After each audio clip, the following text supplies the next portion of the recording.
¿Ya puedo comenzar, doctor? Puedes.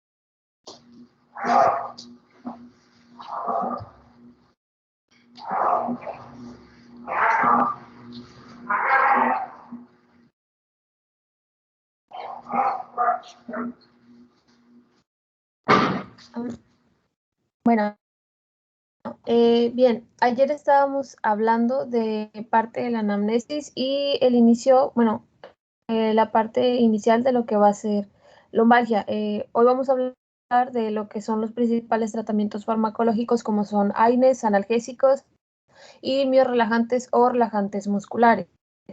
El tratamiento de estos pacientes con lumbalgia implicará dos objetivos. El primero de ellos va a ser el alivio de los síntomas y el mantenimiento de la función, que por lo regular es aquí donde ocurre la mayoría de las quejas de los pacientes. El segundo va a ser la ralentización o la detención del proceso de implicación de los tejidos. Principalmente lo que son AINES van a ser fármacos que van a producir un alivio sintomático de la fiebre y del dolor y de la inflamación en las artropatías crónicas, como ocurre en la artrosis y la artritis reumatoide, así como en enfermedades inflamatorias agudas, tales como fracturas, esquinces, lesiones deportivas y otras lesiones también de los tejidos blandos. Son útiles para también el tratamiento postoperatorio dental y menstrual, también para la cefalea e inclusive también para la migraña. Muchos de estos AINES incluso son, se pueden adquirir incluso sin una receta médica. Hoy en día hay alrededor de 30 tipos de AINES a nivel mundial, de entre los cuales los principales van a ser el ácido acetilsalicílico, que realmente este fue uno de los primeros fármacos de los cuales se empezaron a derivar los demás. Otro AINE que es muy común es el ibuprofeno y también el paracetamol. Tenemos que estos tienen una capacidad en común, la cual es inhibir a una enzima COX que se encuentra en los ácidos grasos, impiden la producción de prostaglandinas y tromboxanos. De las COX va a haber dos isoformas, que va a ser COX-1 y que va a ser COX-2.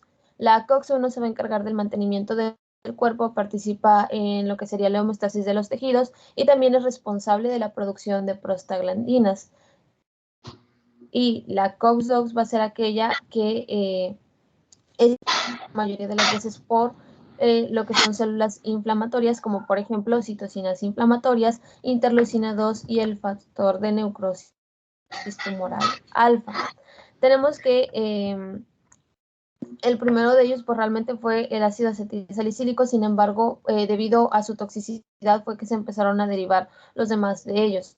En cuanto a lo que serían efectos adversos de estos AINES, tenemos que los efectos adversos van a radicar en cuanto al sistema nervioso central, podrían provocar hipertensión, edema, dolor abdominal, náuseas, vómitos o prurito.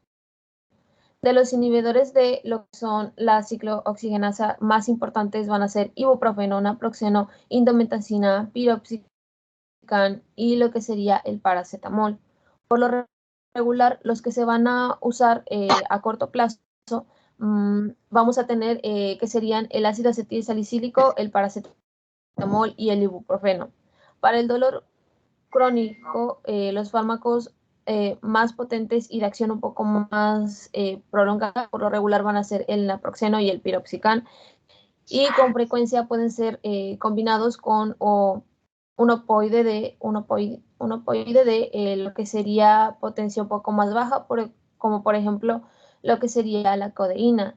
Aquí resulta importante decir que la N-ketorolaco por lo regular se va a administrar en el estado o cuando la persona esté en un estado postoperatorio. Aquí de entre ellos, el primero, o sea, el que va a ser el ácido acetilsalicílico, aunque realmente llega a tener una utilidad rara vez de manera inflamatoria, por lo regular, por lo regular actualmente, bueno, no, es que realmente el ácido acetilsalicílico era un fármaco que realmente se ocupaba con anterioridad por su actividad antiinflamatoria. Sin embargo, con el paso del tiempo fue aplicado, su uso actualmente radica más bien en sus efectos a nivel plaquetario. El segundo, que va a ser el paracetamol, este también va a ser conocido como acetaminofén, es uno de los analgésicos antipiréticos no opioides más utilizados y forma parte realmente de un preparado de fármacos que se utilizan sin receta médica. Tiene una actividad analgésica excelente, pero tiene una actividad inflamatoria un poco escasa. Realmente su semivida va a radicar de entre las 4 a las 8 horas y este se va a inactivar en el hígado. También este suele causar unas reacciones alérgicas cutáneas. En cuanto a los inhibidores de COX no selectivos, vamos a encontrar al diclofenaco, al diflusal, al etodolaco, al flurbiprofeno, al ibuprofeno y a la indometacina. Todos estos van a tener una propiedad analgésica y antipirética. También son utilizados como antiinflamatorios y como antirreumáticos. Entre ellos, pues realmente el más conocido va a ser el ibuprofeno, que tiene propiedades más bien analgésicas que antiinflamatorias. Y de hecho, el otro del cual también se habla mucho de la indometacina, sin embargo, no es tan o no es muy comúnmente utilizado porque es un fármaco que es bastante más tóxico. Sin embargo, la indometacina suele inhibir preferentemente a la COX-1, que se va a encargar de la producción de las prostaglandinas, que como habíamos hablado el día de ayer, estas van a ayudar a realmente la señalización de los dolores lumbar y de otros también tipos de dolores.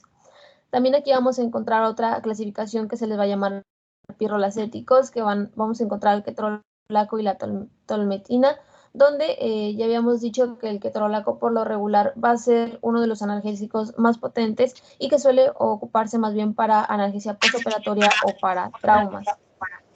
Aquí también vamos a encontrar a los fenamatos, que podemos ver que es una clasificación de ácido mefenámico, nifulímico, tolfenámico, ácido tolfenámico o talniflumato. Esos son inhibidores reversibles y competitivos de lo que sería la ciclooxigenasa y pueden inhibir lo que son prostaglandinas. Sin embargo, llegan a tener un poder un poco más inflamatorio que analgésico o antipirético. En la selección de estos AINES por lo regular se requiere un equilibrio tanto como de eficacia, costo y la seguridad, y también muchos factores personales de los pacientes, por lo cual realmente en cuanto a lo que van a hacer AINES no existe una mejor opción más que la que se crea, que es para el mismo paciente. De igual manera, aquí también se hablaba mucho de que la indometacina y la talmetina son fármacos que realmente tienen una mayor toxicidad que comparada a la que tendría el ácido acetilsalicílico y el ibuprofeno.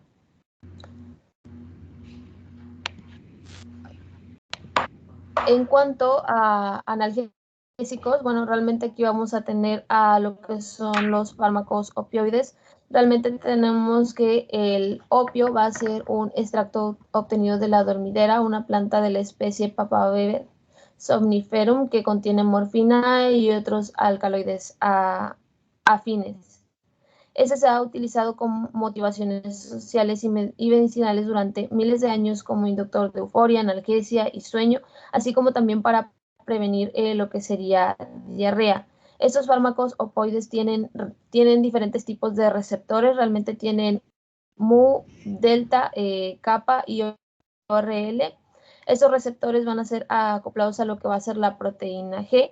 Los receptores mu llegan a ser responsables de la mayoría de lo que van a ser efectos analgésicos de los opioides. Los receptores delta van a inducir a la analgesia y los receptores kappa pueden inducir a la sedación, a la disforia o inclusive a las alucinaciones. Todos estos opioides por lo regular presentan una amplia distribución en el encéfalo y también en la médula espinal. De entre todos ellos, el más común va a ser la morfina, aunque también podemos encontrar heroína, podemos encontrar hidromona, oxicodona, tramadol, codeína y fentanilo, de la cual la heroína por lo regular va a tener una utilidad en el dolor agudo y crónico. La morfina es muy utilizada realmente en los dolores agudos y también crónicos. De hecho, es uno de los analgésicos opioides más comunes. La hidromorfona va a servir principalmente para el dolor agudo y crónico. La oxicodona también para el dolor agudo y crónico. El tramadol suele ser utilizado para dolor agudo, sobre todo en postoperatorio y también para dolor crónico. La codeína para dolor leve y el fentanilo para un dolor agudo y también suele servir como anestesia. Entre sus efectos, como ya habíamos dicho, principalmente se encarga de producir euforia, también podría producir hiperalgesia, depresión respiratoria, náuseas o vómitos realmente en por ciento. Sin embargo, todos estos tipos de fármacos pueden causar dependencia física. Lo que esto quiere decir es que probablemente al momento de como quitar este fármaco podría causar efectos fisiológicos adversos para el paciente, e incluso se puede ver que en la administración de morfina, aunque sea una sola vez, se puede producir tolerancia a este tipo de fármaco. En los siguientes, que van a ser miorrelajantes o relajantes musculares, pues realmente estos son fármacos que van a actuar sobre los centros nerviosos y van a deprimir la actividad del músculo esquelético, van a disminuir el tono y los movimientos involuntarios. De aquí va a haber dos tipos de fármacos que van a tener dos finalidades diferentes, que van a ser bloqueadores neuromusculares o espasmolíticos. Entre los bloqueadores neuromusculares van a ser utilizados para los procedimientos quirúrgicos. Estos van a interferir en la transmisión a la placa neuromuscular, no son activos dentro del sistema nervioso central. Por lo regular se utilizan junto a lo que son anestésicos generales. En cuanto a lo que van a hacer los espasmolíticos, van a reducir la espasticidad en diversas afecciones neurológicas y se van a emplear por lo regular para el espasmo muscular local o agudo. Y de lo que serían los miorrelajantes, esos también pueden dividirse en fármacos de dos categorías, que pueden ser fármacos antiespasmódicos o antiespásticos. Los antiespasmódicos por lo regular se usan para inhibir lo que va a ser el espasmo muscular asociados a lo que son trastornos con la lumbalgia. Y los fármacos antiespasmódicos pueden clasificarse en benzodiazepinas y fármacos no benzodiazepínicos. Por lo regular, aquí lo más común es que se van a utilizar, y de hecho son parte del tratamiento, me parece que de primera línea van a ser las benzodiazepinas, que estas se van a encargar de reducir el tono muscular mediante su acción en los receptores GABA del sistema nervioso central. Aquí vamos a tener que realmente existen varios o diferentes más bien de relajantes musculares, como el baclofeno, que su actividad principalmente va a estar ejercida en la médula espinal, aunque puede causar somnolencia, pérdida de coordinación motriz, náuseas. Y después otro relajante muscular que podemos aquí tener podría ser la tisanidina. Y otro de los tipos de fármacos puede ser el rantoleno, que llega a actuar periféricamente para inducir la relajación muscular. Y por último, las benzodiazepinas, que entre las más comunes son el alprazolam, clonazepam, clorazepato, el diazepam o el flurazepam. Entre los principales efectos de estas benzodiazepinas van a ser la reducción de la ansiedad y la agresividad, la inducción al sueño, la reducción del tono muscular, que es lo que más nos importa en este tipo de fármacos, y es su efecto anticonvulsivo y su amnesia retrógrada. Tenemos aquí que en cuanto a lo que va a ser el tratamiento farmacológico, los tratamientos que por lo regular se van a encontrar de primera línea van a ser los AINES, como el ibuprofeno, que se puede utilizar en dosis incluso de 400 miligramos cada 8 horas. En los casos que nosotros llegamos a tener una lumbalgia aguda, los AINES por vía sistémica llegan a ser eficaces en el manejo del dolor, tal es el caso como el diclofenaco o el meloxicam por vía intramuscular. Y también suele ocuparse 1 gramo de tofenaco por vía intramuscular en el manejo de también lumbalgias agudas. El paracetamol también suele ocuparse muy comúnmente aquí, que suele ocuparse entre dosis de 500 hasta 100 miligramos cada 6 horas, y de los opiáceos menores, la que se suele ocupar comúnmente realmente va a ser la codeína. De los biorelajantes se suelen ocupar principalmente benzodiazepinas o benzodiazepínicos, que son eficaces para reducir el dolor.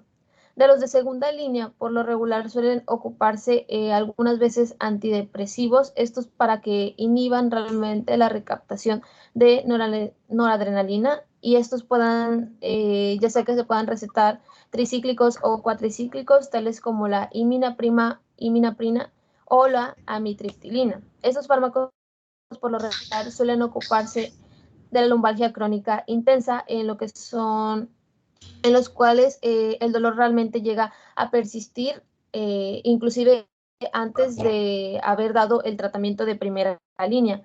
Aquí la dosificación por lo regular tiende a ser un poco más menor, debido a que no es un tratamiento depresivo, sino más bien es un tratamiento para la lumbalgia. De la tercera línea, y como ya habíamos hablado, realmente se van a ocupar fármacos un poco más fuertes, tales como van a ser la morfina, y se deben utilizar con bastante precaución, debido a que muchas veces estos tipos de fármacos suelen ser suelen causar tolerancia en algunos pacientes. Entonces aquí estos se recomiendan tanto como para la lumbalgia crónica, y que no respondan o que ya no hayan respondido a los anteriores tratamientos. Aquí podemos encontrar morfina o oxicodona. La morfina va a ser eficaz para mejorar lo que sería el dolor radicular. Sin embargo, la combinación de lo que sería morfina y oxicodona suele ser un poco más eficaz que el naproxeno, y de igual manera aquí también se hablaba de que se recomendaba lo que son los parches de capsaicina en los pacientes los cuales el dolor sea un poco más elevado, o el dolor sea un poco más fuerte que el normal.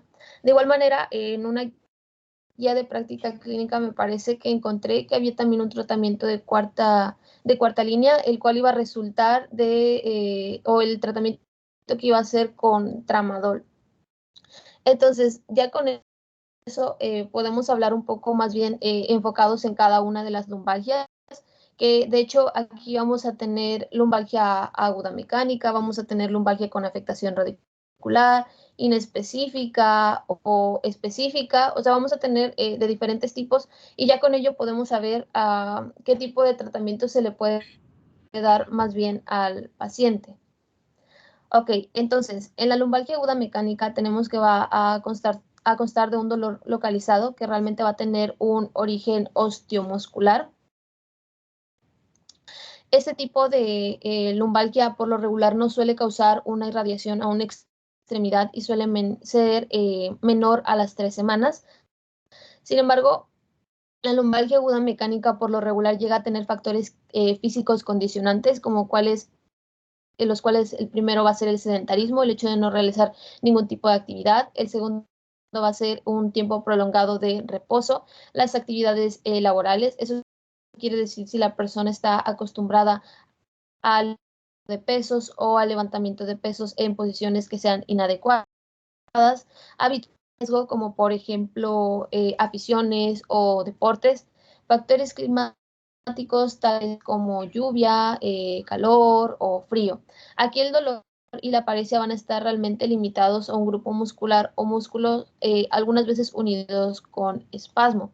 De aquí lo más importante que vamos a tener en la lumbalgia aguda mecánica va a ser la educación para la salud, es decir, el fomento de hábitos de vida un poco más saludables para los pacientes. Eso también nos indica que debería de haber una reducción de pesos, también dependiendo de qué paciente tengamos, y todo esto siempre debe de ser acompañado de alguien que les pueda dar pues realmente una rutina bien elaborada y conforme a la persona, porque pues todo este proceso o realmente, pues sí, realmente todo este proceso suele ser un poco más individual. También se le pueden dar algunos ejercicios de flexión básicos, que me parece que los de Williams son ejercicios de flexión que son bastante comunes, o al menos los vi en varias guías de práctica clínica.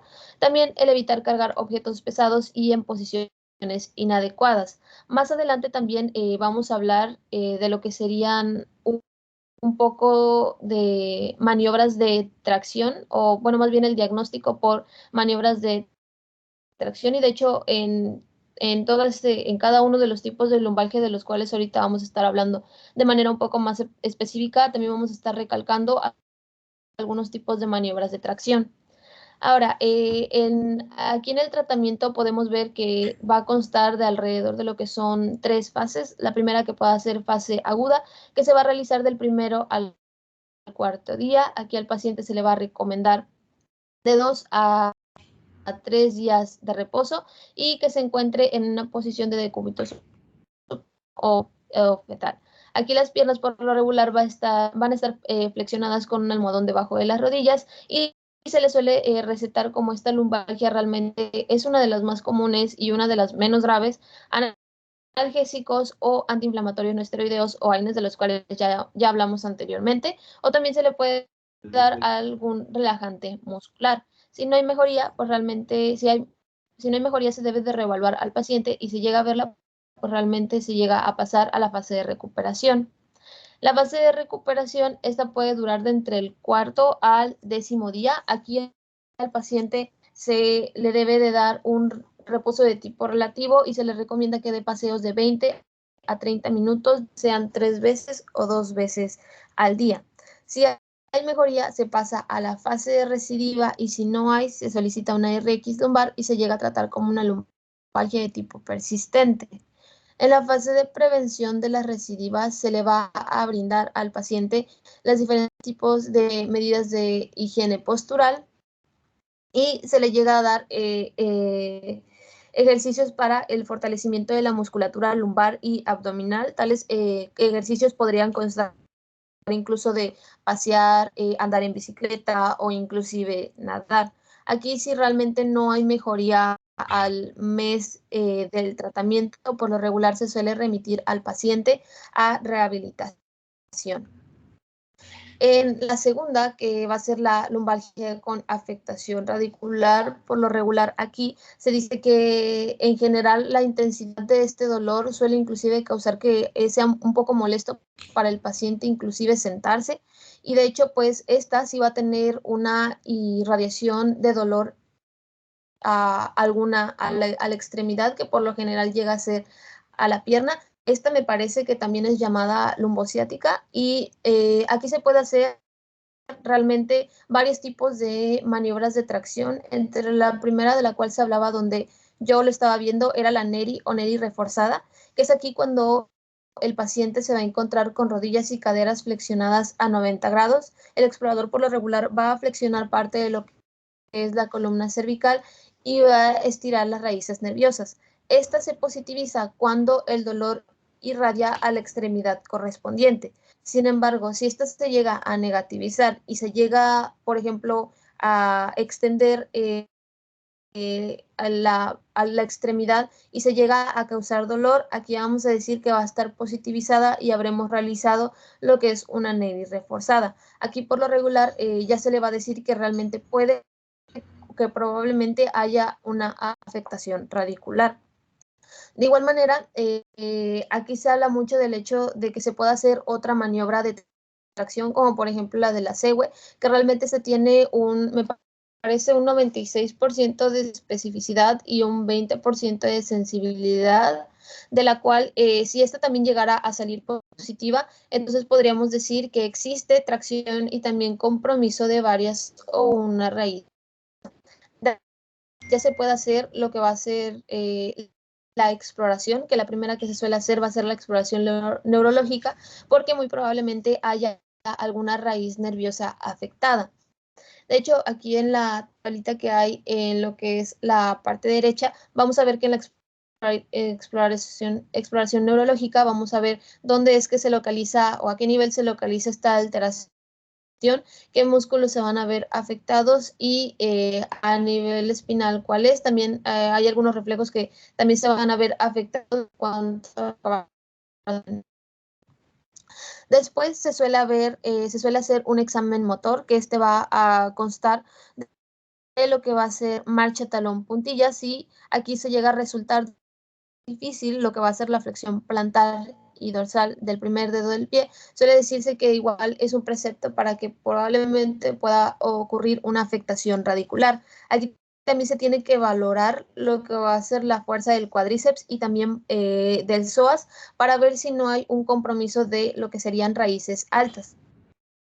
También se hablaba mucho de lo que va a ser el examen sensorial, sin embargo, ese se dice que no es tan efectivo, pero también igual me parece que hay algunas personas que suelen realizarlo. Se deben de explorar también los reflejos, tanto como patelar, tibial posterior y el raquídeo. De aquí, esta exploración se tiende a complementar con lo que va a ser la maniobra de Babinski para ver si es que llega a haber una afectación a nivel piramidal, y también se suele ver lo que es la sensibilidad perianal y sacra, donde esta por lo regular suele ser ocupada para ver si no es que hay algún tipo de compresión en lo que es la cauda equina. Aquí realmente lo que va a ser la afectación perianal va a ser un signo más precoz y grave de lo que sería el proceso o la lumbalgia más bien por afectación radicular. De aquí podemos ver realmente que esa también va a constar de ciertos tipos de fases para su recuperación, donde vamos a tener una fase aguda y lo que va a ser la fase de recuperación. Aquí en la fase aguda, por lo regular, vamos a brindarle al paciente un reposo de 2 a 3 días. De igual manera, podemos recetar antiinflamatorios no esteroideos o analgésicos simples. También todo esto pues, va a ser dependiendo del paciente que nosotros tengamos. Y si hay mejoría de los 3 a los 4 días, se llega a pasar a la fase de recuperación, y si no, se debe de hacer un seguimiento alrededor de los 7 días. Para cuando ya hayan pasado estos 7 días, se hace una consulta de seguimiento y si realmente hay mejoría, bueno, realmente aquí se va a pedir como una radiografía, y si hay mejoría por lo regular, la radiografía se va a encontrar en un estado normal. Si no hay mejoría, pues se debe de reevaluar y ahora sí se debe de solicitar una RX lumbar. Si en esta no llega a aparecer o llega a aparecer sin alteración, se le da al paciente de reposo de 15 a 20 días y se le suele recetar AINES también. Y eso también pues va a ser dependiendo también del dolor que vaya a sentir del paciente. Cuando hay alguna alteración radiológica, por lo regular, aquí se va a actuar como un tipo de lumbalgia también de evolución que sea prolongada. Después, si ya la persona llega a pasar todas estas fases y realmente pues el paciente presenta mejoría, se llega a pasar a la fase de recuperación, donde por lo regular, y de hecho esto tienen en común la mayoría de las lumbalgias, que se les recomienda que hagan de 20 a 30 minutos de paseos o de actividad física. Sin embargo, también se les va a recomendar que eviten esfuerzos de tipo especiales. Aquí también se le puede remitir a traumatología o inclusive a rehabilitación. Cuando se le remite a traumatología es cuando hay una sospecha de lesión de cauda equina o cuando tengamos debilidad motora progresiva o que haya una sospecha de afectación de las múltiples raíces. Y aquí se va a remitir a rehabilitación siempre y cuando no haya una enfermedad discal con criterios de tipo quirúrgicos. Bien, en cuanto a lo que va a ser la lumbalgia de evolución prolongada, vamos a tener diferentes síntomas asociados. Por ejemplo, uno de los principales aquí van a ser síntomas osteomusculares, que como ya habíamos hablado en, la lumbalgia mecánica, me parece que en la lumbalgia mecánica pueden ser síntomas osteomusculares, tales como dolor, rigidez e inflamación articular. Puede haber síntomas de dolor referido, como por ejemplo, aquí realmente en esa parte se le debe de realizar una anamnesis por aparatos, ya sea digestivo, genital o urinario, para detallar dónde es que se resulta la sospecha de origen de este tipo de dolor. Aquí también vamos a encontrar síntomas de alarma, los cuales más comunes van a ser fiebre o pérdida de peso sin causa aparente. En los síntomas compatibles que van a ser con claudicación neurógena, por lo regular vamos a encontrar dolor lumbar en cadera, al andar o en bipedestación, que mejora al sentarse, pero no al parar. En lo que van a ser antecedentes personales, por lo regular vamos a encontrar si el paciente ya ha tenido episodios previos de este dolor lumbar o otros antecedentes personales, tales como neoplasias, traumatismos o tratamientos con esteroides. También verificar si hay factores de riesgo de, por ejemplo, osteoporosis, si hay medicación habitual o tratamientos previos, o inclusive si hay antecedentes de enfermedades reumatológicas o dermatologías, si hubo algún embarazo o parto o una infección local o de tipo general. También aquí en este tipo de lumbalgia resulta bastante importante los datos psicosociales básicos, ya que dan a conocer realmente lo que va a ser la situación económica, laboral y también familiar de este paciente. Estos pueden radicar tanto en creencias, preocupaciones o perspectivas que van a tener sobre este tipo de lumbalgia, la reacción emocional del paciente hacia lo que sería la enfermedad, o la reacción también de los familiares, inclusive al cuadro de lumbalgia mecánica de evolución prolongada, los efectos y también las consecuencias del cuadro en lo que sería la vida del paciente. Aquí también es muy importante la realización de exploración básica para verificar cuál va a ser la afección. Podemos tener que la primera sería la exploración reumatológica de articulaciones y puntos también de fibromialgia. En la exploración también se puede hacer una exploración general de abdomen y también de miembros inferiores. Aquí se suelen hacer pruebas complementarias, tales como radiografías anteroposteriores y lateral de la columna lumbar, y se suele hacer una tomografía axial computarizada que puede dar una variedad de resultados. Aquí pueden pasar dos situaciones, y es que nosotros tengamos una lumbalgia con etiología específica y otra de tipo inespecífica. O sea, en la tomografía axial computarizada es en lo cual vamos a saber si realmente una etiología específica o si no, realmente no la tiene. Aquí, que va a ser en la lumbalgia prolongada, que va a ser con etiología específica, por lo regular se va a realizar la tomografía, que esto ya sea que pueda dar un resultado de síndrome de cola de caballo, que esta de igual manera se debe de remitir a traumatología, de hernia discal, que de igual manera se debe de remitir a traumatología, del estenosis de canal, que si realmente aquí no llega a haber ningún criterio quirúrgico, se debe de realizar la prueba de calcitonina. Si los tiene, pues realmente esta también se debe de remitir a traumatología, o si llega a haber un tumor vertebral, también se debe de remitir a traumatología. Ya cuando nosotros tengamos esta tomografía axial computarizada y no llega a tener algún dato significativo, pues y resultados que ya nosotros tengamos de la historia clínica y también de la RX, de una RX simple y analítica, nos va a permitir identificar diferentes tipos de factores etiológicos, tales como si es que llegara a haber una alteración postural crónica, que se debe de verificar si es una alteración postural simple, una inclinación pélvica o una falta de lo que sería higiene postural. También si hay osteotitis deformante, que si hay afectación única de la columna, hay que derivar a traumatología, pues hay que biopsiar. Si hay afectación más territorios. Aquí, pues, si la analítica muestra un aumento de las fosfatasas alcalinas, derivaremos para descartar otra neoplasia. Si la analítica, pues, realmente es normal y está sintomático, pues, realmente realizar un tratamiento con calcitonina o bisfosfanatos. Si la analítica es normal y realmente está asintomático, tenemos un control anual de lo que van a ser fosfatasas alcalinas. También igual aquí esto nos va a dar a delucir si es que hay la existencia de un tumor óseo primario, que entre los más frecuentes van a ser el osteoma osteoide, el hemangioma, el osteosarconoma, y en todos los casos realmente aquí se va a remitir a traumatología.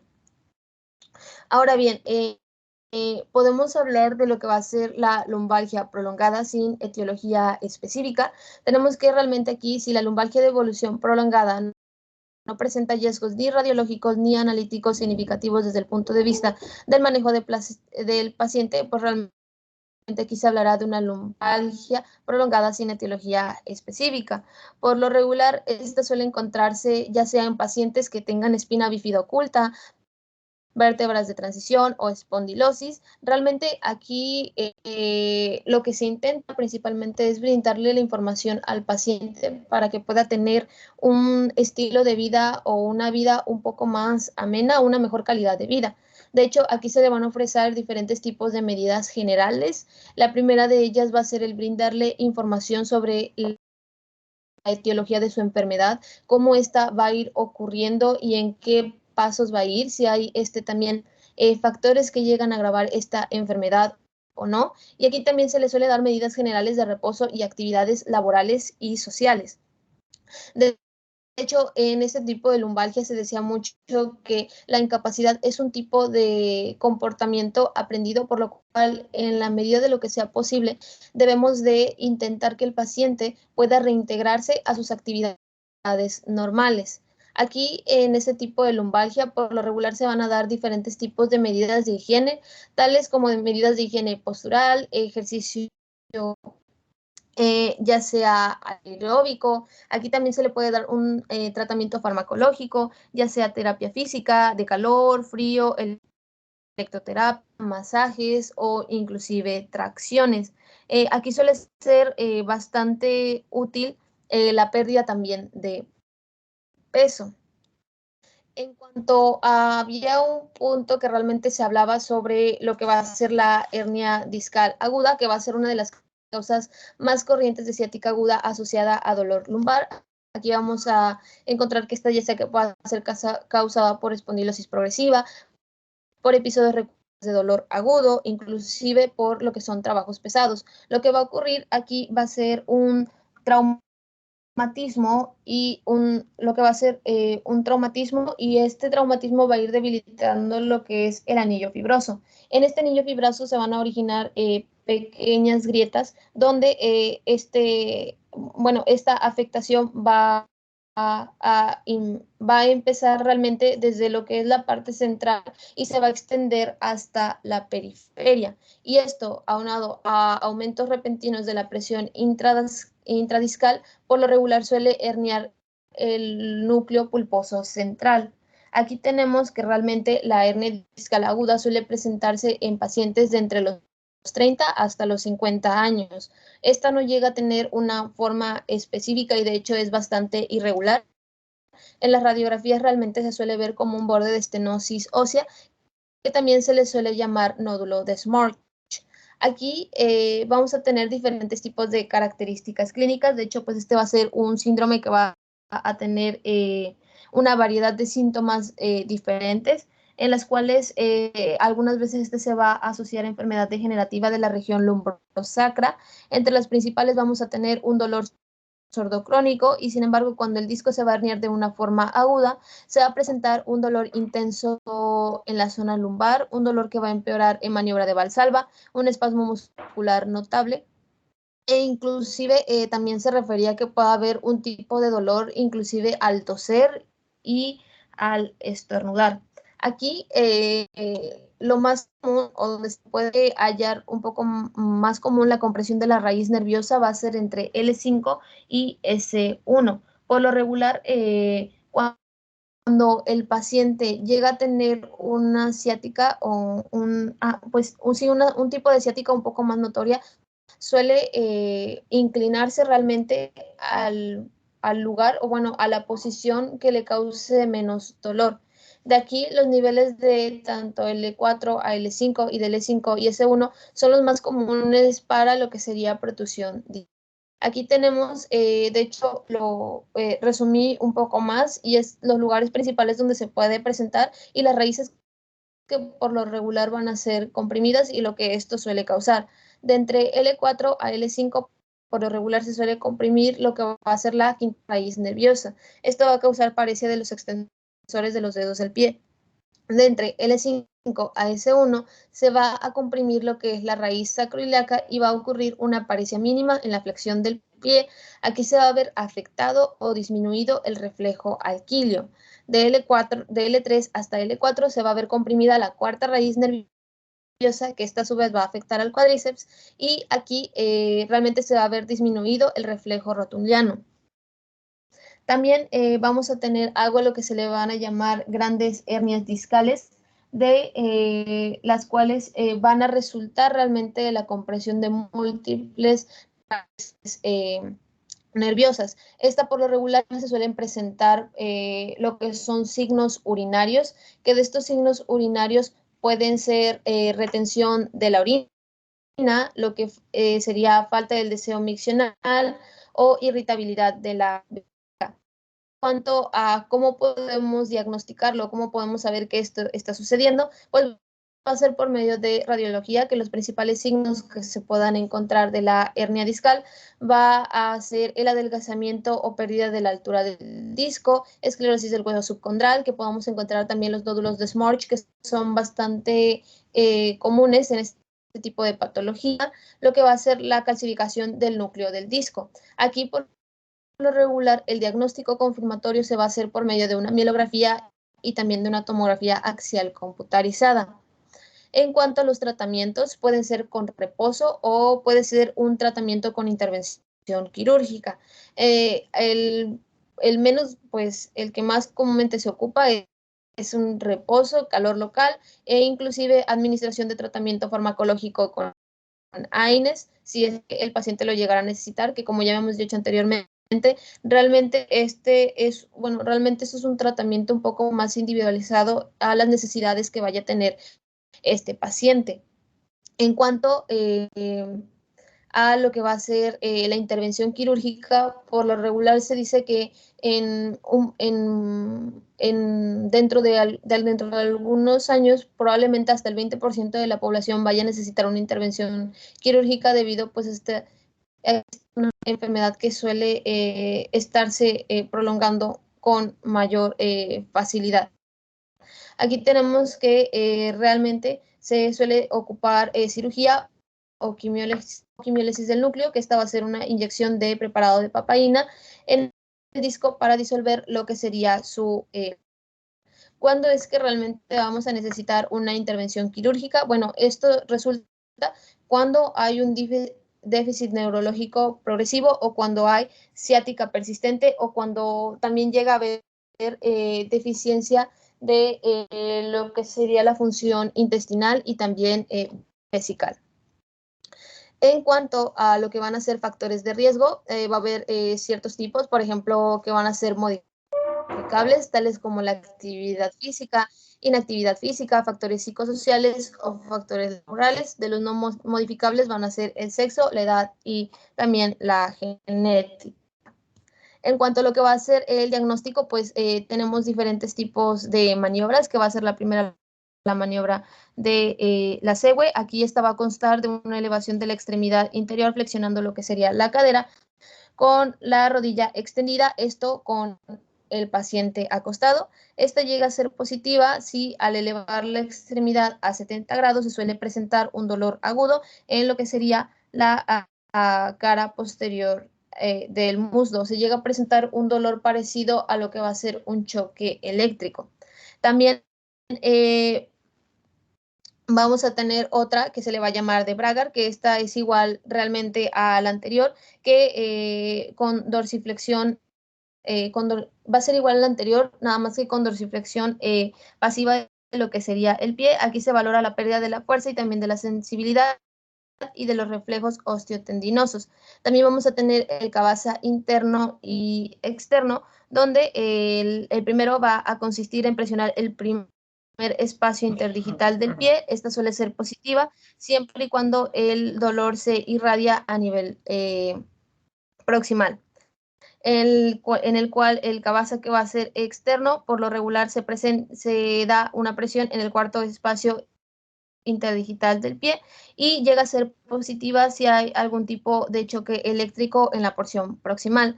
De otros tipos de pues pruebas en las cuales se puede realizar también para este tipo de malestar, pues puede ser una tomografía axial computarizada, una RMN, una gammagrafía ósea. En la tomografía axial computarizada, por lo regular, esta se da o se indica cuando se desee ver el hueso. Por lo regular, esta suele visualizar hernias discales y estenosis vertebrales secundarias a lo que sería artrosis. En la RMN, esta por lo regular es un estudio con una mejor calidad para poder visualizar lo que van a ser tejidos blandos, músculos o nervios o inclusive también discos intervertebrales. En la gammagrafía ósea, por lo regular se realiza por administración intravenosa de lo que serían fosfanatos marcados con tenesio 99. Realmente la clínica llega a orientar a osteomielitis, neoplasia o algún tipo de fractura oculta. Y pues realmente en lo que sería la prueba de densidad ósea, realmente esta es una prueba que suele ocuparse si realmente se sospecha de que haya osteoporosis, pero todas estas pruebas de diagnóstico van a ser también dependiendo de el paciente o lo que nosotros creamos que realmente es lo que está padeciendo. En cuanto a lo que va a ser ya un poco más diferente a lo que es el tratamiento farmacológico, pues vamos a tener el tratamiento no farmacológico, que va a constar principalmente de ya sea masajes, ejercicio, rehabilitación multidisciplinaria o algunas veces se puede utilizar la intervención quirúrgica. En los masajes tenemos que realmente la utilización de manos o ya sea instrumentos mecánicos realmente suelen facilitar lo que sería la circulación y también la relajación de las contracturas musculares. Realmente estas llegan a mejorar en mucho lo que va a ser la intensidad del dolor. El ejercicio, ya sea aeróbico, puede ser usando máquinas o ya sea que sea en la piscina, o ya también ejercicios de estiramiento que puede ayudar a el equilibrio y en especialmente a la coordinación y a mejorar también el dolor por lumbalgia. En cuanto a la rehabilitación multidisciplinaria, esta va a comprender ya sea al área médica, psicológica, a los fisioterapeutas, es decir, aquí va a utilizarse tanto como un tratamiento médico, como ejercicio, como también un tratamiento de tipo psicológico. La intervención quirúrgica está siempre y cuando se va a utilizar si el paciente realmente lo llegara a necesitar y realmente, pues ya como habíamos dicho anteriormente, si es que llegara a haber por así decirlo, algún tipo de compresión de alguna raíz nerviosa, por lo regular es que va a ser más comúnmente utilizada la intervención quirúrgica. En cuanto a lo que habíamos dicho anteriormente, la parte más importante de la lumbalgia mecánica, pues realmente van a ser las medidas de higiene postural, que realmente esas son unas de las más comunes. Y por último, lo que van a ser los ejercicios de flexión, que realmente esos son ejercicios de flexión de Williams, que esto pues realmente es uno de los más comunes y de los que yo más encontré en varias bibliografías. Y pues realmente eso es todo. Gracias.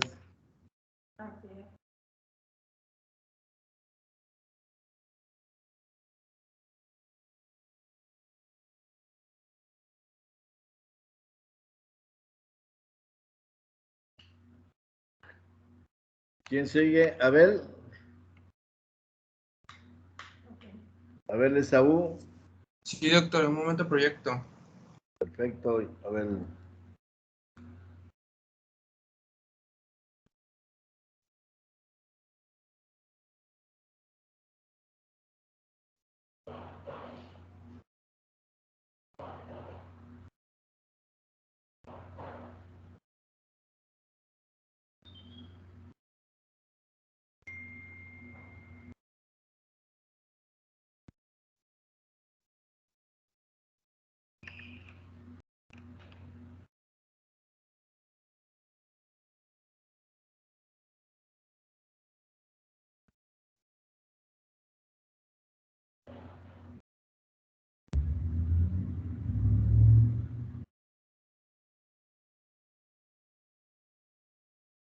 ¿Ya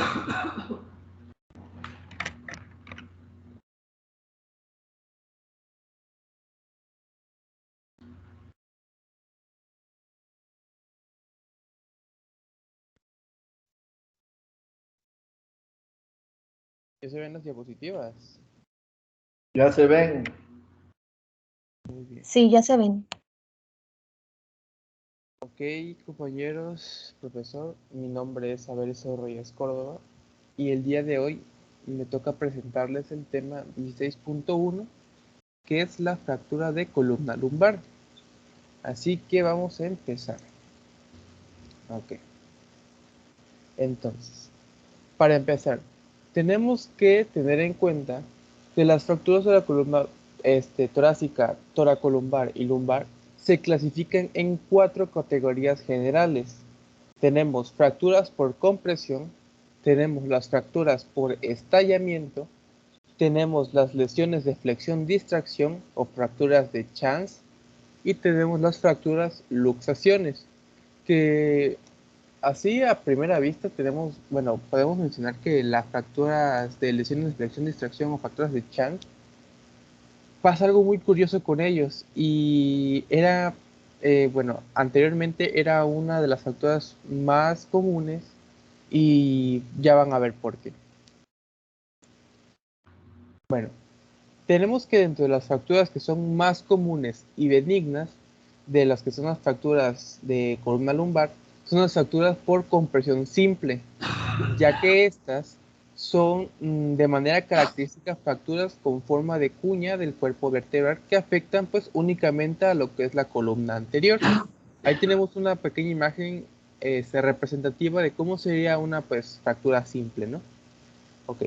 Estas se producen después de traumas tibiales en pacientes de edad avanzada con osteoporosis o después también de un trauma significativo en personas más jóvenes. Están situadas, pues, puede ser en cualquier parte de la columna lumbar y pues con más frecuencia, pues, en lo que es la columna media torácica o medio lumbar. Tenemos, de igual manera, bueno, aquí tenemos una imagen de cómo es. Este sería como que parte de una vértebra. Y del otro lado tenemos una parte, bueno, sería como que más, ¿cómo se dice? En una radiografía, ¿no? Aquí lo tenemos. Y pues aquí tenemos lo que es la fractura en forma de cuña, que pues es lo mismo que tenemos de este lado. Que son las fracturas más benignas o que no tienen tanto problema en estos pacientes. Ahora, vamos a hablar de las fracturas por estallamiento. Estas afectan a las columnas anterior y media con o sin lesión de la columna posterior. El mecanismo de lesión es una carga axil de alta energía con flexión leve. El cuerpo vertebral pues literalmente explota o estalla, dando como resultado un movimiento de impulso retrógrado en la pared vertebral posterior al interior del conductor vertebral. Aquí lo podemos ver en lo que es nuestra diapositiva o en nuestra imagen. A lo que me refiero es que pues ese después de tener la lesión, pues literalmente estalla lo que es la columna en su cuerpo vertebral, lo que es esta parte de lo que es la columna vertebral en la región pues anterior. ¿Ok? Ahora, esta fractura que es de tipo lección-distracción o también conocidas fracturas de Chance o también conocidas como fracturas de Chance.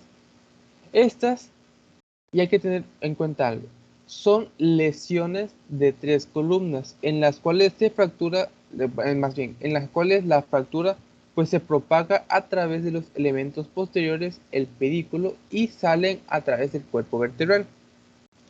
Estas también pueden ser lesiones completamente ligamentosas que penetran a través de los ligamentos posteriores y salen por el espacio del disco, o lesiones óseas, ya sean ligamentosas combinadas.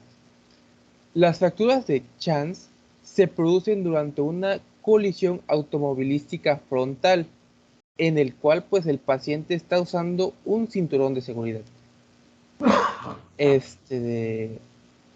El mecanismo de elección de lo que es la flexión aguda del dorso sobre lo que es el cinturón en la cintura.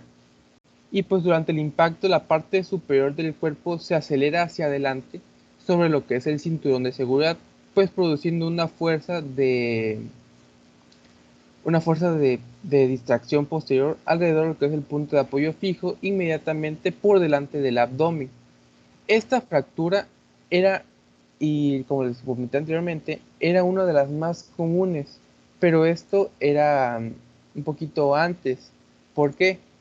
Porque en este tipo de fracturas, antes solía haber un tipo de cinturón mucho más diferente, o sea, un cinturón de seguridad en los automóviles mucho más diferente a los que hay ahora.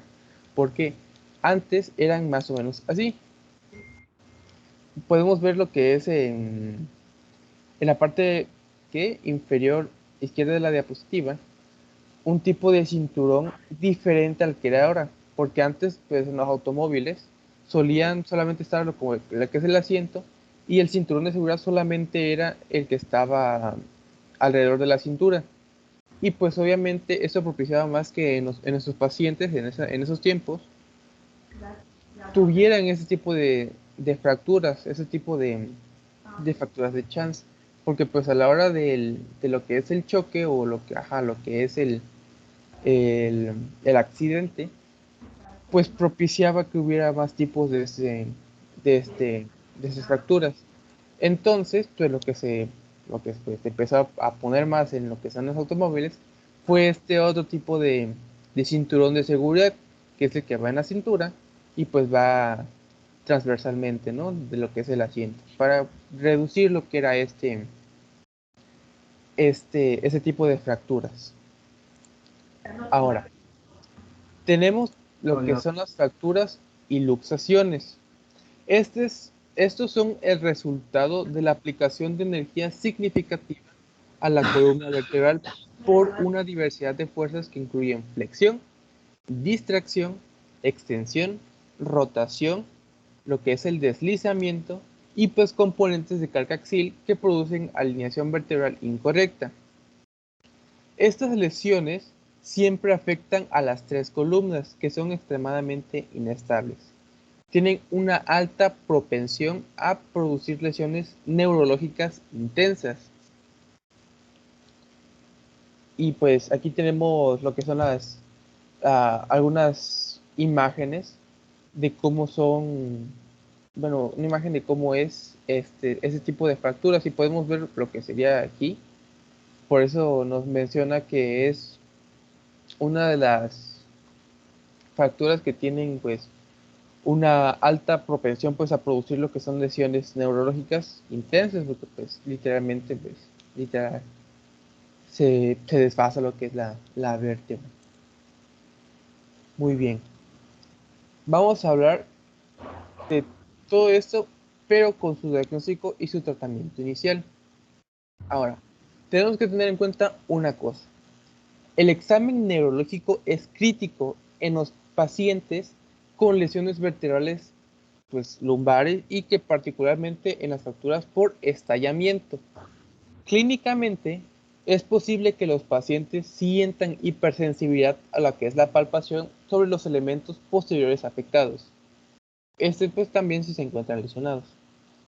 El diagnóstico de lesiones vertebrales por flexión-distracción incluye pues pensar en la posibilidad de que exista este mecanismo de lesión, pues como comentaba anteriormente.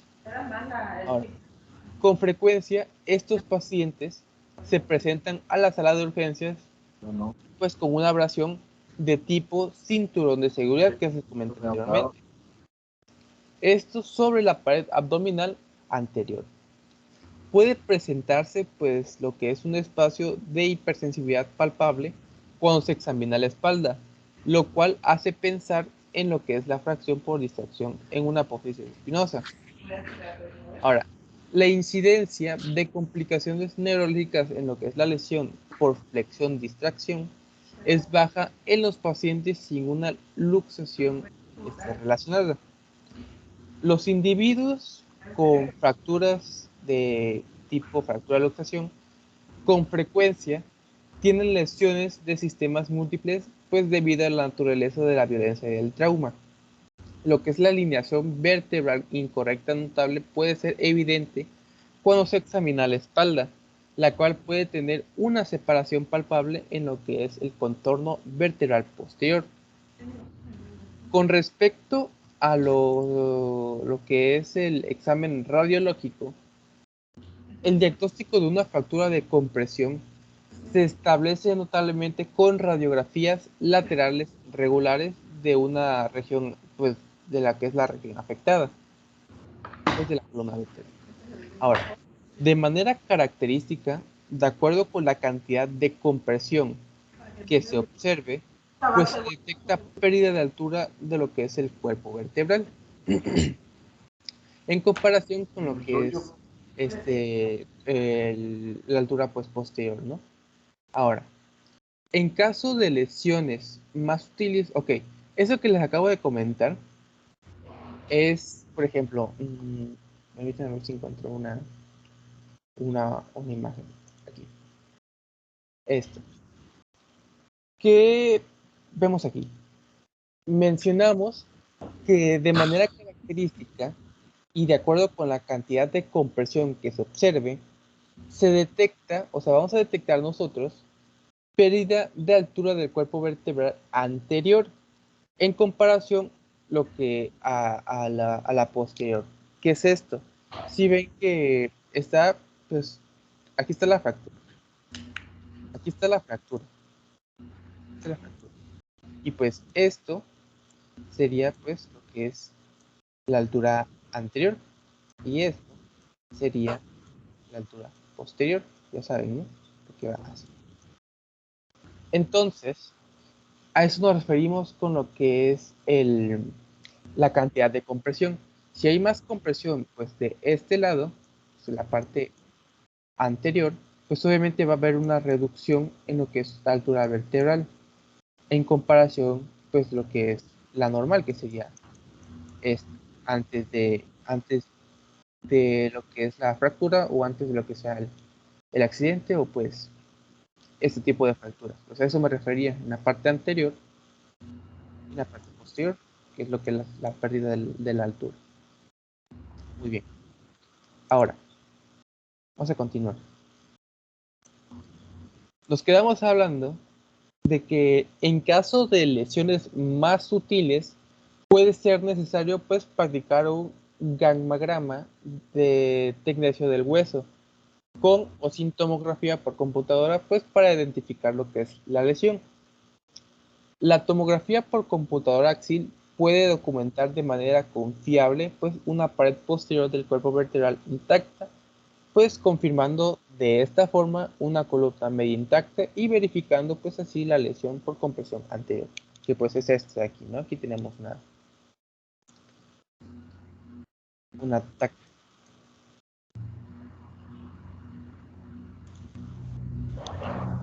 Ahora, el diagnóstico de la fractura por estallamiento se establece ya sea en radiologías simples o tomografía por computadora.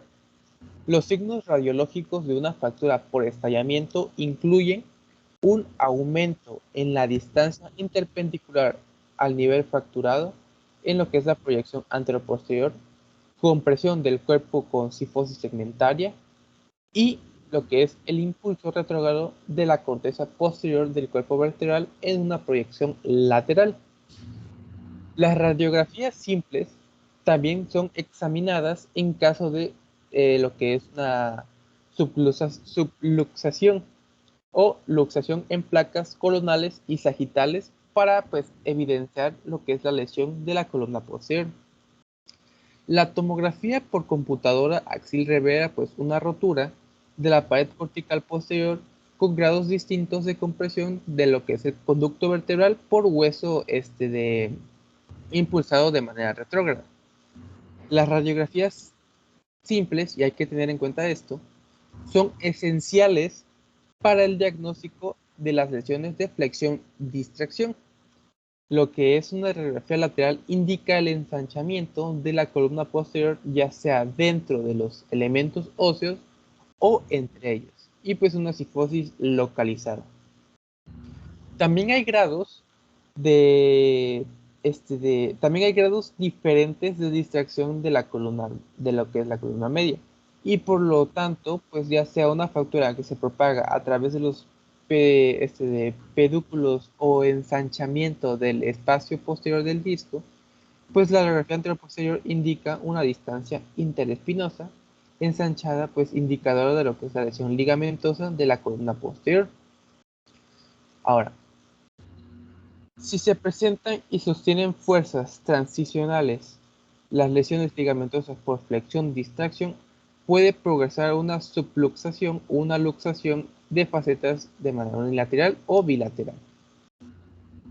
Tenemos que tener en cuenta una cosa, que las radiografías simples indican fracturas de luxaciones de la columna torácica y lumbar en los planos tanto ya sea coronal como sagital o pues en ambos.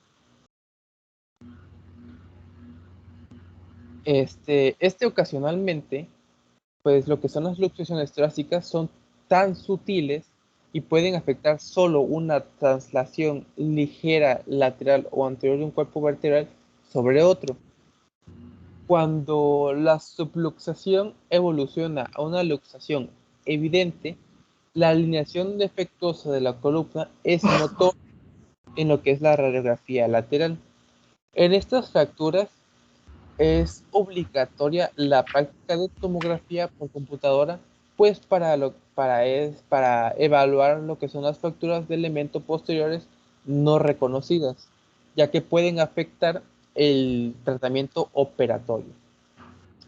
La fractura por computadora axial de manera habitual demuestra dos cuerpos vertebrales, pues en lo que es un mismo corte transaxil, lo que indica pues luxación de un segmento vertebral. Ahora, si hay un signo de faceta vacío en caso de una luxación completa de faceta, pues pero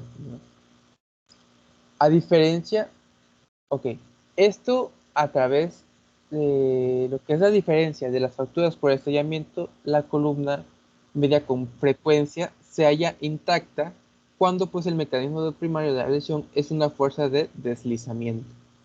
Ahora, en ese caso, el deterioro del conducto vertebral es secundario pues en lo que es la alineación de vertebral, que es más que el hueso, pues que un impulso retrógrado. Muy bien. Ahora, vamos a hablar de lo que es. Sí, es esto. Ok. Vamos a hablar de lo que son el tratamiento inicial para un paciente con fractura vertebral torácica lumbar. Incluye reposo en cama en posición supina, con giros del cuerpo como lo que es llevar al mínimo de compresión del áreas dependientes. Se lleva a cabo pues un repaso minucioso en lo que son las lesiones vinculares. Es esencial realizar exámenes neurológicos relacionados en los pacientes que se encuentran pues esperando un tratamiento definitivo de fracturas. El deterioro en un examen neurológico es indicación de una cirugía de urgencia. O sea, si vemos un deterioro, lo que es un examen neurológico, pues tenemos que mandar a nuestro paciente a una cirugía, pues es literalmente urgente para esos pacientes. Con respecto a las lesiones relacionadas a lo que son las fracturas o lesiones de la columna lumbar, hay una alta incidencia en trauma multisistémico, como laceraciones del hígado y vaso, desgarros de lo que es el callado aórtico y trauma intraabdominal, vinculados pues, a lo que son las fracturas de alta energía en las toracolumbares. Tenemos una escala que del 25% de los pacientes con lesiones de flexión y distracción tienen lesiones intraabdominales relacionadas. A la inversa, o sea, otro 25% de los pacientes con lesiones intraabdominales por usar lo que es el cinturón de seguridad, pues presenta una lesión vertebral de flexión-distracción. Entonces, 25% de las personas que van manejando y tienen su cinturón de seguridad van a presentar, o sea, en un choque, van a presentar pues una lesión vertebral de tipo flexión-distracción. Los pacientes con lesiones vertebrales torácicas también pueden tener fracturas que son de tipo concomitantes en lo que son las costillas con hemotórax y neumotórax. Con respecto a su tratamiento definitivo, el tratamiento definitivo de las fracturas torácicas y lumbares por compresión depende de la edad del paciente, la localización de la lesión, la cantidad de deformidad por compresión y pues cualquier evidencia de lesión por distracción de la columna posterior. Los pacientes de edad avanzada con múltiples osteoporóticas por compresión de la columna vertebral con frecuencia se tratan sintomáticamente sin movilización alguna. Debe mantenerse preocupación acerca de la posible implicación patológica con tumores o infección en la población de pacientes ancianos.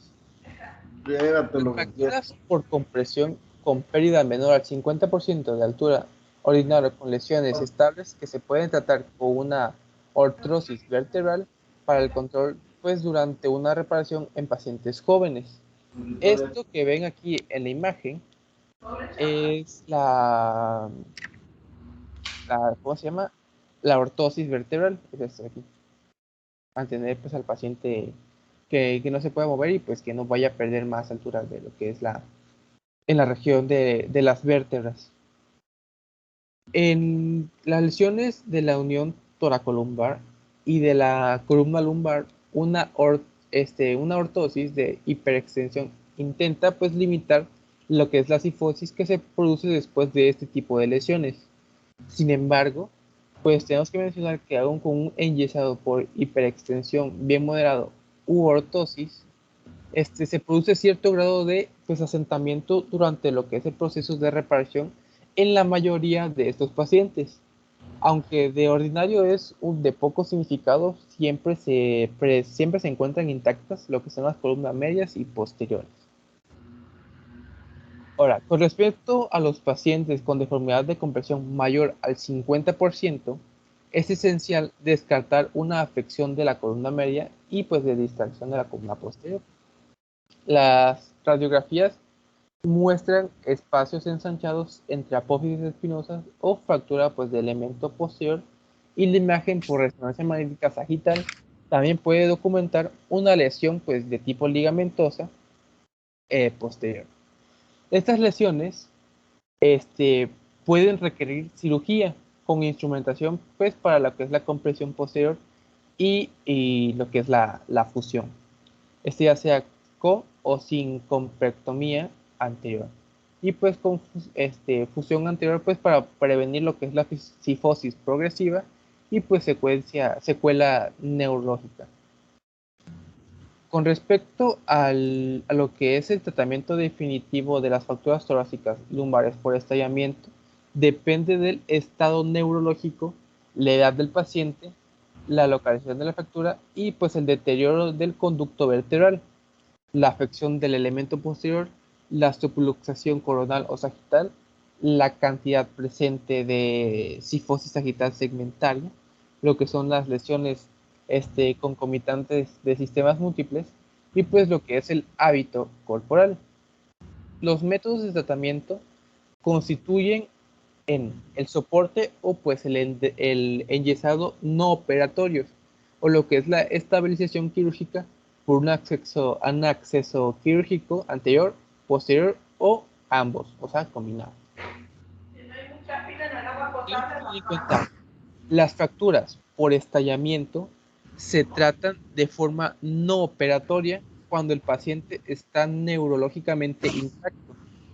Hay una cifosis segmentaria e impulso retrógrado del hueso mínimos, o sea, que son menos del 50% de afección del conducto, o que tenga pues ausencia de subluxación coronal o sagital, y por último, pues que no haya ningún tipo de afección en lo que es la columna posterior. ¿Qué se realiza? Pues se aplica una ortosis vertebral de hiperextensión modelada de 2 piezas. Y pues en lo que son los pacientes más jóvenes que presentan cifosis y un hábito corporal delgado, se tratan pues con un ensayo levantando en hiperextensión para pues delimitar los asentamientos de la fractura posterior de la lesión, así como vemos en la imagen que tenemos aquí. Esto es lo que el enyesado pues con hiperextensión. Ahora, cuando se fracturan lo que es L4 o L5, se incorpora pues un músculo en lo que es el enyesado o un soporte para aumentar el control de la alineación sagital de la columna lumbar inferior. El tratamiento no operatorio de las fracturas lumbares por estallamiento en los pacientes que son neurológicamente intactos con deterioro superior a 50% del conducto es pues, ¿cómo se le diría? Pues no es muy necesario, es muy controvertido. Pues que la mayoría de los pacientes con ese escenario clínico reparan sus fracturas por estallamiento sin complicaciones, sin secuela pues, neurológica, ya que el conducto neural se remodela con el paso del tiempo, pues aumentando el espacio disponible para los elementos nerviosos. No obstante, el asentamiento de las fracturas por estallamiento suele dar lugar a un aumento en lo que es la cifosis segmentaria. Las indicaciones de un tratamiento operatorio de una fractura por estallamiento en un paciente neurológicamente intacto o mínimamente afectado son pues, lesiones de 3 columnas, subluxación del plano coronal o sagital, cifosis sagital segmentaria significativa en lo que es el sitio de la fractura, deterioro del conducto vertebral superior al 50% y lesiones concomitantes o hábito corporal que no permita pues un tratamiento ortótico o pues un enyesado. Las fracturas de la unión toracolumbar, lo que son las fracturas de lo que es la unión toracolumbar o de la fractura o de la columna lumbar superior, se tratan pues a través de un acceso posterior que van a reducir o van a injetar hueso cuando se necesita pues una estabilización de la misma. La preservación de lo que es la alineación sagital y el mantenimiento de los segmentos de movimiento son importantes y se logra pues mediante un uso de sistemas ya sea de fijación del pedículo posterior con tornillos, pues cuando los pedículos sostienen pues un tamaño suficiente. Pues aquí tenemos lo que les acabo de comentar, lo que son los tornillos a lo que es los niveles de la columna lumbar, que es así más o menos se ven. Aquí tenemos una.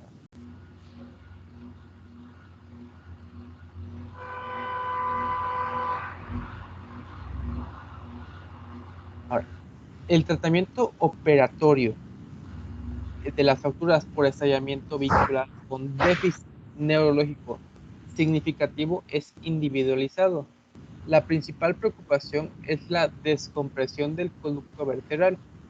El acceso anterior a la columna vertebral es el método más minucioso pues, para depurar lo que es el conducto vertebral de hueso y material de disco impulsado posteriormente.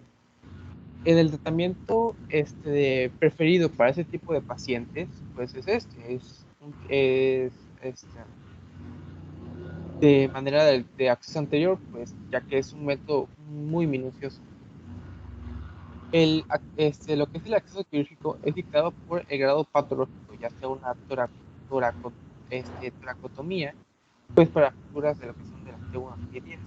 Y pues con respecto a lo que es las fracturas lumbares, pues se hace un acceso de tipo retoperitoneal en el flanco debajo el diafragma, pues para las fracturas que van de L2 a L5. Los discos intervertebrales por encima y por debajo de las fracturas se extirpan y se lleva a cabo una corpectomía subtotal de la vértebra lesionada, pues dejando intacta lo que es la corteza anterior y profunda de lo que es la curva vertebral. Como alternativa, un acceso posterior alrededor de lo que es el punto de alcance puede proporcionar descompresión anterior e injerto con lo que es el apuntalamiento por medio de una costotransversectomía o acceso lumbar al lateral lejano.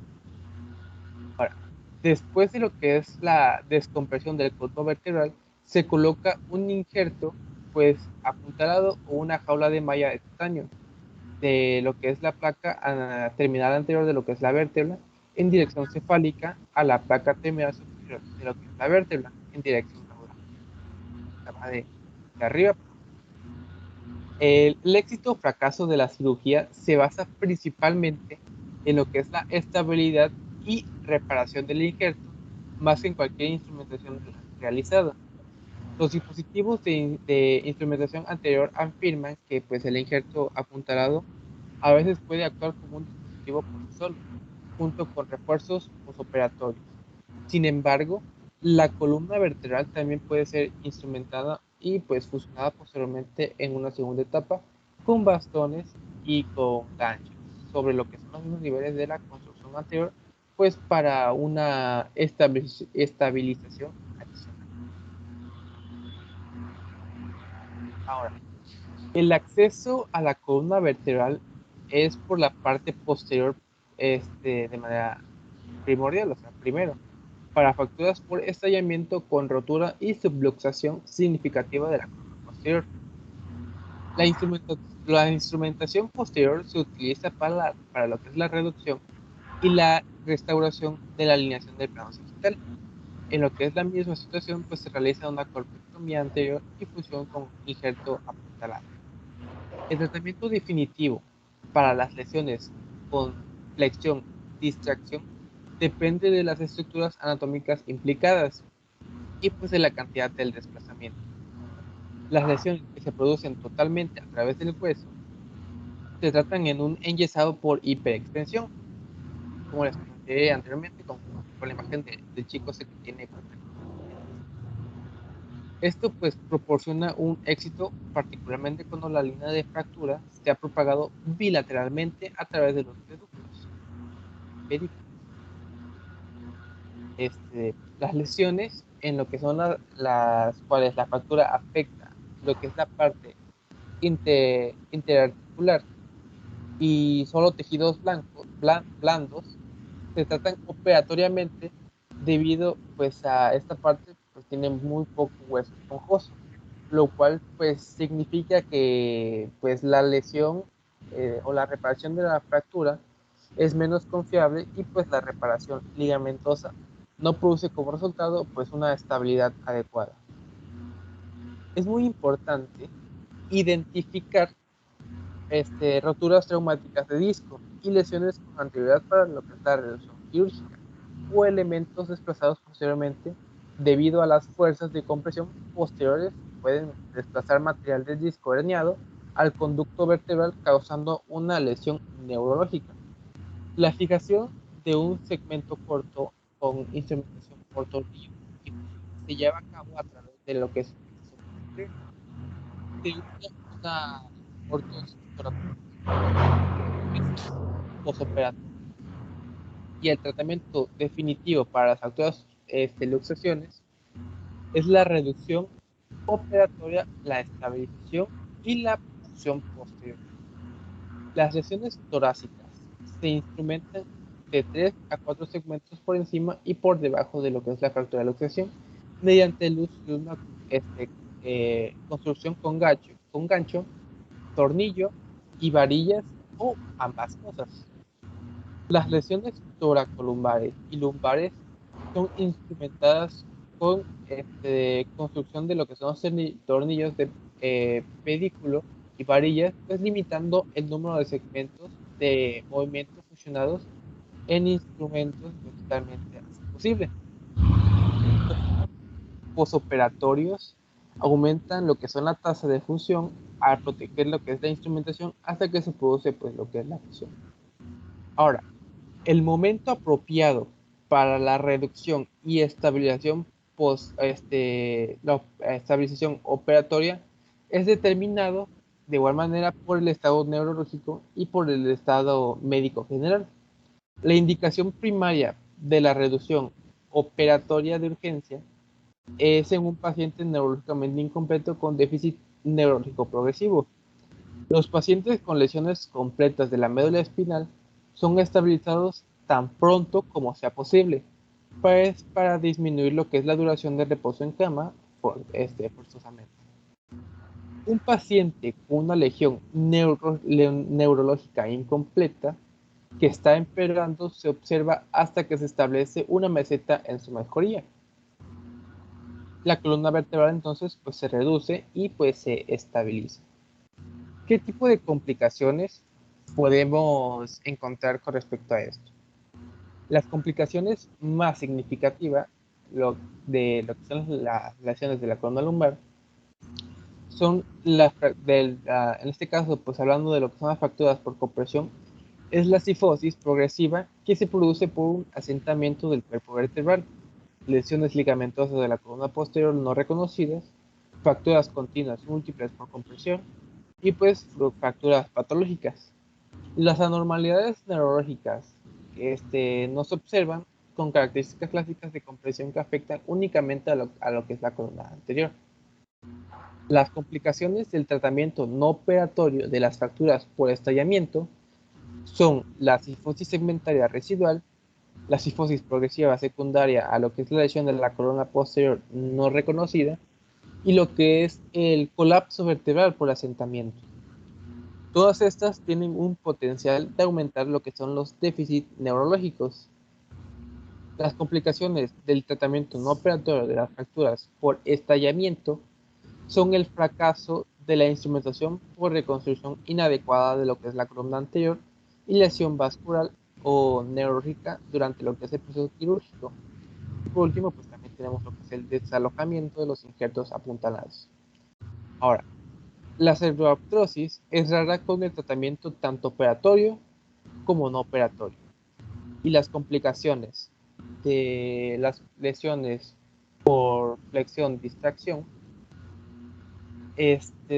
son la reducción inadecuada de la columna posterior con un enyesado, pues para lo que son las lesiones de los huesos, componentes ligamentosos no reconocidos de la lesión y la tasa de herniaciones traumáticas del disco, ya que estas pueden impulsarse posteriormente hacia lo que es el interior, o sea, de atrás hacia adelante, posterior del conducto vertebral durante lo que es la reducción operatoria, pues por lo que es la acción de fuerzas posteriores a la compresión.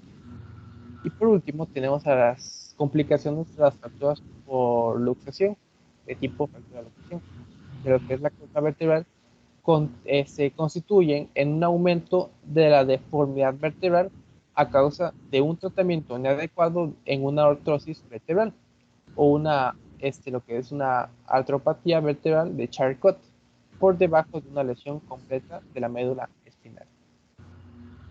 Y pues eso sería toda mi exposición acerca de lo que es la fracturas de la columna lumbar.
Doctor. Jake. No, Que sí. nada. No, es que ya son las 9, doctor, ya nos toca otra clase, le venía a avisar eso. Ok, sí, ya en puntito son las 9 ahorita.